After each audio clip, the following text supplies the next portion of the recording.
one sitting. I begin today by acknowledging the traditional custodians of the Gadigal country on which we stand and pay our respects to the elders past and present. I extend that respect to all Aboriginal and Torres Strait Islander peoples. Burnt summer. What a summer that was, 2019, 2020. It's burnt into all our consciousness. And what a great title for an exhibition. Needless to say, the creator of that title is none other than the photojournalist, writer, artist, Zoe Reynolds. Let's give Zoe a big applause.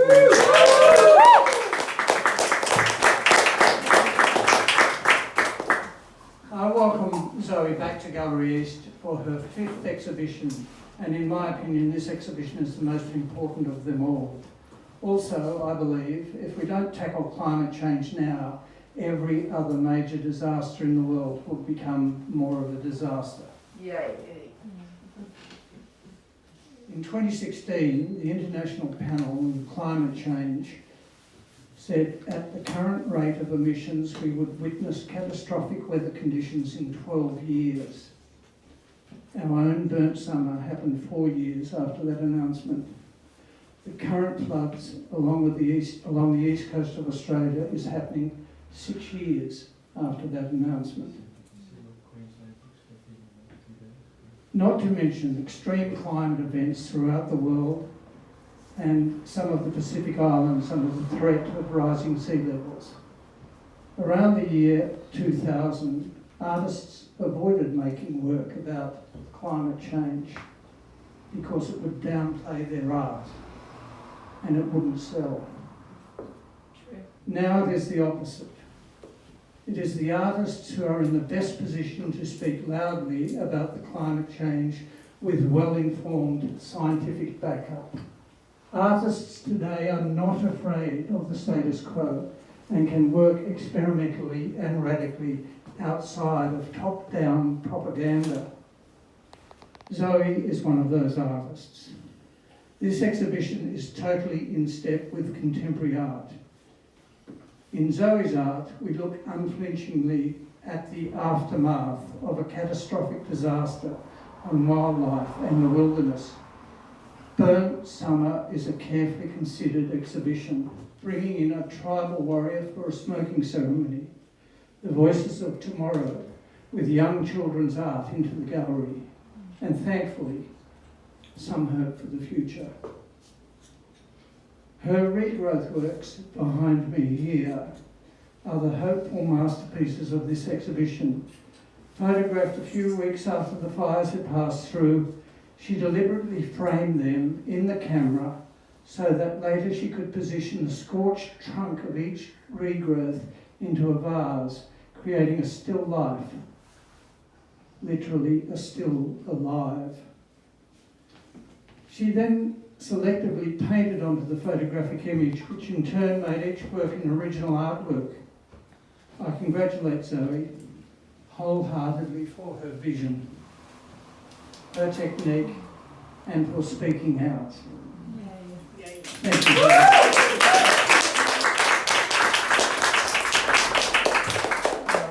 It gives me great pleasure to introduce the former Minister for Climate under the Gillard Labor government, also the former ACTU Secretary and Union official at the Waterside Workers Federation, and the breadth and depth of that last position that he currently holds is beyond my comprehension. So please welcome Greg Combet, AM.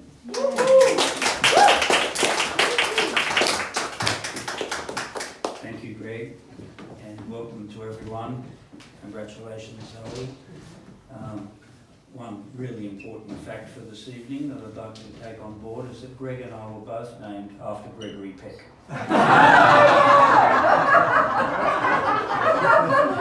Was just as handsome, just as charming, glamorous on screen. Sorry, I'm not supposed to think about anything else. Just about every Greg I meet of our rough generation. That was a great punt. It's always a pleasure though to meet another one. Anyway, now Zoe didn't invite me because of my photographic or artistic expertise, that's for sure.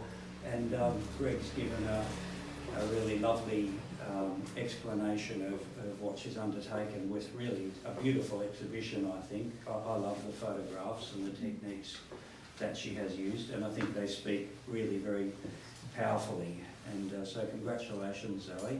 I had a look at Zoe's website, of course, before today to refresh my memory about previous exhibitions that she's done, and it's a really lovely chronicle over a significant period of time that demonstrates her commitment to the environment and being an artist that's an activist. And I know a bit about her because we go back well over 30 years. Zoe and I worked together at the Waterside Workers' Federation in the 1980s, and I've always admired her passion and commitment to the cause, and it's really lovely that you've turned your great expertise and passion in this way to doing this, and there's good reason for that. Greg mentioned the reason for optimism, so I thought I'd just say a couple of things about why I think there's cause for great optimism. And I've been through the shit really on the issue of climate. I was the architect of the evil carbon tax that destroyed our country as we know it. But Julia Gillard asked me to do that job after we kind of cobbled a government together after the 2010 election. And prior to that, I had been Penny Wong's deputy minister in the climate portfolio when Kevin Rudd was Prime Minister. And I've continued to be active and involved in climate issues since I left Parliament in 2013 as well. But lots of people, including here this evening, sort of ask me things about why it's so difficult to bring about change, or why has it been so hard to get renewable energy going, or why is it so hard for governments to do things. And there's a couple of reasons for that in a democracy like ours. That are important to understand if we are to be optimistic about the future. One of them is, as you all appreciate, I think, the power of large institutions, and particularly fossil fuel companies.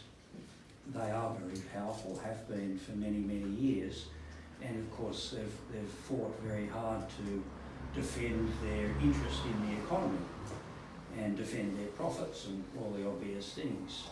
And I had to deal with them a lot as a minister, and felt the brunt of how brutal they really can be, and they are. They're pretty aggressive. They're large global entities, and they defend their financial interests very vigorously.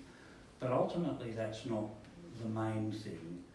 In a democracy like ours, it really, if we're to be sensitive to the environment, take action on climate change, reduce emissions, transform the economy, and look after people in the process, we have to persuade people of the need for it. And clearly, when I was doing the climate job, it was probably a little bit ahead of time in making a big public policy change. As I reflect upon it now, it was a very comprehensive package of measures that we legislated at that time to reduce emissions. But we were out ahead of the community and where their thinking was. And in particular, in a democracy like ours, to win votes, you've got to pay attention to the fears and concerns that people have in order to nullify cynical people like Tony Abbott, who will exploit others' insecurity for his purposes. So you've got to think about regions like Gladstone in Queensland, where thousands of people depend upon jobs in aluminium smelting and coal-fired electricity and coal exports and LNG exports, or people in the Latrobe Valley in Victoria that have built their livings off the back of coal-fired electricity, or Portland in Victoria too, or the Hunter Valley region where I was a Member of Parliament. I had 8 coal mines in my electorate, so you can imagine the fun that I had as Climate Minister, getting around to the pits. But I'd learned a lot as a union official about how to try and persuade people and lead them and at least managed it in my own electorate, if not nationally. But that's what you really have to think about. And in order to bring about change in a vibrant democracy, we have to persuade people. We've got to talk to them about the science of climate change. Got to talk to them about hope, and how they will be supported through a process of change. What alternative jobs there will be in the region, and if you're in a government responsibility, you've got to make sure that happens, that you're not bullshitting to them. And that's, I think, one of the roles that art can play. I've been to exhibitions not like Zoe's, but with a similar passion, an artist presenting similar passion and theme. And art's got a very important role in our society, I think, in speaking to people that can evoke emotion, display passion, and win people to think about a cause and why there's a need for change. And so, albeit that we're in Clovelly today, and there's many, many other communities around Australia and in the world, other people are doing similar things all over Australia and around the world too, and art has a really important role to play in persuading people of the need for change. And that's why it's great. You went to King Island and took these photographs, and they will last in people's minds. They speak to people about the 2019 summer and how terrifying it was. I don't know if any of you have ever been near a bushfire, but it's absolutely terrifying because eucalypts just explode with the heat, and the pace of it is extraordinary. It's why people get caught and unfortunately die and are injured in bushfires, and why so much wildlife can't escape when there's a serious bushfire such as we experienced a couple of years ago. So it's really important, is my message, to continue to speak to people through every medium we possibly can about the need for change and win them over. Speak to them and win them over and win their understanding. And I think that's happening because there's so much activity now, and so many people are working so hard in different parts of the community, and it's getting through to people. The 2019 bushfires, I think, will be a turning point in our history, in that I think so many people around the country realised what climate change is really about. You can figure it out again now. The second summer in a row we've had extraordinary levels of rainfall, and again with fatal consequences. And Australia is such a vulnerable country to climate change. I am really optimistic about the future. I was pretty down when I left Parliament and felt I'd let people down, because I didn't make reforms that were sustainable, and that Tony Abbott, was able to get over the top of us and win an election and repeal a lot of the work that we did to address emissions and climate change. But fast forward now to today, I reckon it's just, an unstoppable momentum that we're going to bring about change. And, the electricity system is transforming from coal-fired to renewable energy. Renewables are cheaper now. Only 5 or 6 years ago they were more expensive. Big industries are transforming. I've got the privilege of chairing a very large investment company for the not-for-profit superannuation sector, the industry super funds. We've got investments all over the world, and we're driving them all to net zero. And other big asset managers and financial institutions, pension funds globally are all starting to do the same thing. BHP has divested its coal mines. It's remaking the company in its totality so that it survives and prospers, and that's a monumental change for a huge Australian business like that. So be positive and optimistic. Buy Zoe's artwork and talk to other people. Keep going, talking to people about it, and we don't want to stop. So that when you get the opportunity at election time too, they're just really important decisions to make. And on this occasion, I think you need to vote Labor. That'd surprise you coming from me, I'm sure. Because it'll push it further. It'll take us a lot further. But congratulations, Zoe, and thank you very much for inviting me to speak at the opening. It's a privilege to do so, and I hope you all enjoy the artwork and the exhibition. Thanks a lot.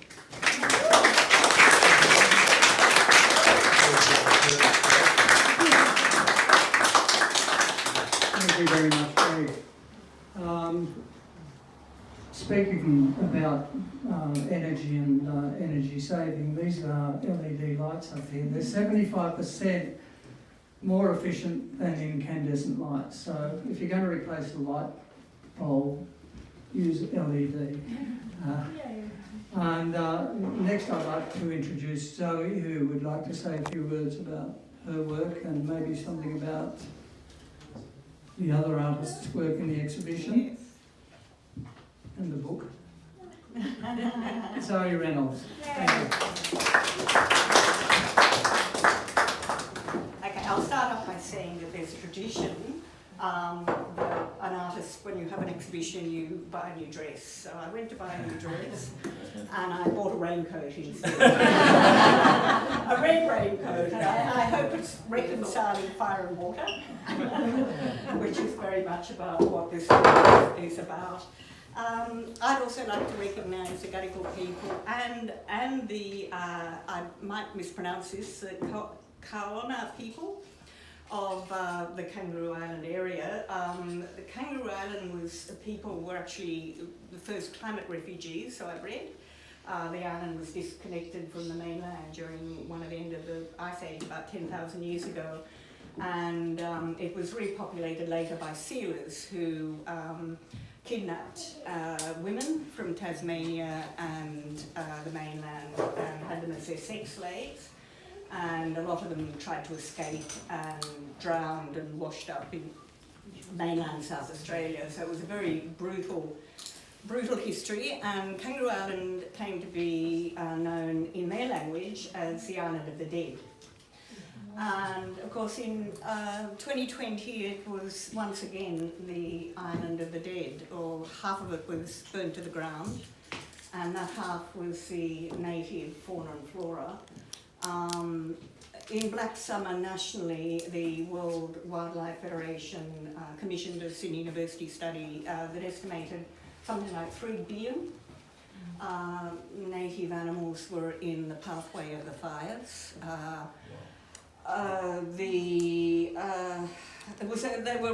They were predicting a mass extinction, estimating about 5 million kangaroos, over 1 million wombats, 61,000 koalas perished, 41 of those on Kangaroo Island. So half of the koalas lost were on Kangaroo Island. Some of my images are very confronting, but I've tried to balance that.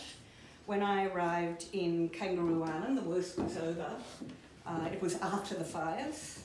The TV images that I watched on television of the army being brought in to load the corpses onto the back of trucks and dig mass graves for the kangaroos and wallabies, which I'm sure everyone in the world will remember. They were gone. It was just these charcoal landscapes, and then I came across the regeneration. The Phoenix, which I call the Phoenix Blues. Kangaroo Island is recovering. There's some lovely stories about that. They put cameras out all over the place. They thought the dunnarts and the black cockatoos and a lot of other animals would become extinct, and they had these sort of night cameras that were, movement switched on, and they had eco-warriors all over the world, in Norway and Guatemala and Peru, whose job it was to sit on their computers and watch and identify the animals that were captured at night on camera. And they've discovered that they are the ones they thought were lost forever, particularly the black cockatoo and the dunnart are back and breeding and repopulating again. So Kangaroo Island is both a story of absolute devastation, but also one of hope, and that we can rebuild. When I started shooting climate change in 2013, after leaving the, I left the Maritime Union in 2013, they keep getting me back. But I should say that one of the reasons I was able to go down there was that the Maritime Union and a London paper I was working for, a magazine, shipping trade publication, wanted the story of the ships and fire and the seafarers. And it's an untold story. No one really knows to what extent Australian shipping and Australian seafarers played in Malakuta and in Kangaroo Island on the ferries, getting people off and because they were cut off. You know, there was no other way out except by sea. And that story is here for anyone who wants to follow it up, but it also made my going there, that having those paid jobs and getting my airfare to Adelaide at least, and getting a trip over on the ferry more possible, so I tribute to them as well. They've got a big fight. It's not just climate change, they're being extinguished too. When I first started in 2013, filming the rising tides, the Climate Commission warned that global warming was, going to make weather on steroids. So here we are. They warned that 100-year events would become every several years. Sorry, Phil, for the artistic license. I know that's not exactly what a 100-year event means, but that's for my artistic license. And so here we are, and we've had fire and pandemic and flood, and instead of each time we've sort of had a gasp and think, well, that's over, we'll have returned to normalcy for a year or two, but a week later we're struck again. Even an Australian government report released recently said that by mid-century extreme fires will be 70% more frequent. And a very recent IPCC report, International Panel on Climate Change of the UN, only last week gave a dire warning that the window for action is closing, that we just can't be in action. So I'm hoping that this is a story of that there is hope and we can take action, and I'm hoping that the Kangaroo Island experience and this work inspires people to action. I'd like to pay a lot of thanks, particularly to, it's a group show. Yes. And the next generation, you've got 2 original Rothkos on the wall. And Laura's work, they're all, any proceeds, they're very modestly priced, is going to the koalas. Oh, they're firing up, lovely, I'll only be a minute. We're ready. Yeah, okay. And I'd particularly like to thank, so Laura and Rothko, thank you. Yeah. And Greg and Carol, that you don't just hire a gallery space, you've been a mentor and an inspiration for me over the years. There's other people here that have helped me, artistic colleagues. Gary Demijan couldn't come, but Damien Minton gave me much advice and inspiration over the year with my work to help bring it to where it's at. The Maritime Union I mentioned, and Heidi for all over the years, and particularly for helping me always acknowledge the First Nation people and learn more about their history. And it's worth mentioning that Heidi tells me that there's absolutely nothing in Aboriginal history or mythology about fire being a threat. Is that correct? It was always First Nation people coexisted with fire and managed the land and fire, and we're the ones that have mucked it up, the white people. So I just have to very quickly give my sponsors a quick plug. I've got the wines from Kangaroo Island, and the businesses there really took a hit because the fire devastated tourism, and then the lockdown did. So they've very kindly provided the wine tasting at a discount, and I hope if you like the wine you'll order some yourself. There's 3 or 4 more packets of the seaweed chips. You may not know, but the ocean forests are being cut down at a quicker rate than the Amazon. And there's a company down the south coast who is sustainably farming forests of kelp and putting them into muesli and the corn chips. So I'd like to give them a plug as well. And also a couple of local businesses that very, very kindly put my posters up. That's my in-mode hair and my gym cemetery. And that's it. And, and the local cafe. And now we're going to have a fire smoking ceremony. Thank you, Tribal. Thank you.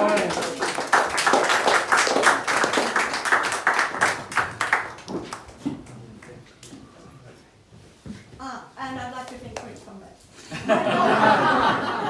My comrade, and the many pub drinks we had, and yeah. Hi, so my name's Rowena Walsh-Jarrett, but I'm proudly from the Timber family of La Perouse, so we're on Darrell country. The smoking ceremony is one of our ancient healing and protection ceremonies that we do culturally. We utilise the red gum for the women, the lemon centre tea tree for the children, and the white gum for the males. So this is a shared space of what a combination of all three. And our people knew about the ancient medicinal purposes of the eucalyptus and tea trees. So we utilise those for our smoking ceremony to cleanse the area and bring protection to it. So as I walk around with the smoke, if you want to walk the smoke over yourself, and we were taught traditionally, if you have anything worrying you or any anxieties or things like that, sort of think about them and sort of breathe in the smoke, put the smoke over you, and it'll help to heal and cleanse. A lot like smudging. A lot of people are more familiar with like the ancient American culture of smudging, but this is our version for this country, for this area. And at the conclusion of this smoking, we always remember to give back to the Mother Earth, because she provides for us and nourishes us, and we live on the land. So at the conclusion of the ceremony, I'll bury the ashes and the remainder of the smoke, the stuff I've utilised for the smoke and the wood, and give it back to the Mother. In one of our dialects in Newen, we say Najatamuna, so that means through the Mother. So healing through the Mother and Mother Earth. So we give it back, and I'll bury it somewhere here in close proximity of this space, and it will continue to cleanse and protect. That's what we believe. Great. Thank you. Thank you, Rob. Thank you. Thank you.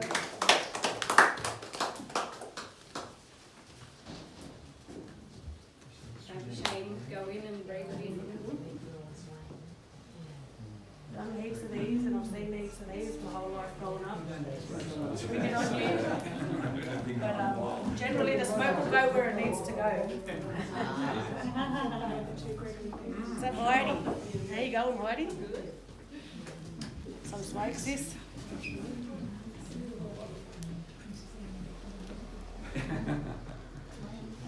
So I've got the beautiful tea tree on there for the little people. So when we do welcome the ceremony for our welcome the country ceremonies for our little ones, to welcome them to their country, we use that leaf. That's the one you had scared, that little one. So that's why I give her a piece of it. Smells good.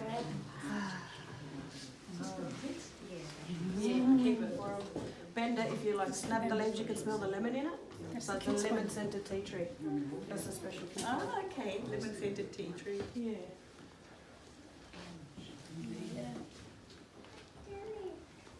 So I was humbled out there and reminded that we can't rush nature or our spirits or Mother Earth, you know. Just gotta do what you gotta do. So have a bit of a difficult time getting the fire going. Just sit and reflect and have a bit of gratitude, which is what our culture's all about. And give it thanks. Yeah. So I've got the fire going. Nice. Yeah. So let's go do out the front, and then I'll come back through, let the smoke do its thing in this space. And like I said, if you have a nominated area maybe in your garden or out the front that I can put the ashes in to give it back to the Mother, I can do that. That'd be great. Thank you all. Thanks for being a part of the continuation of our culture.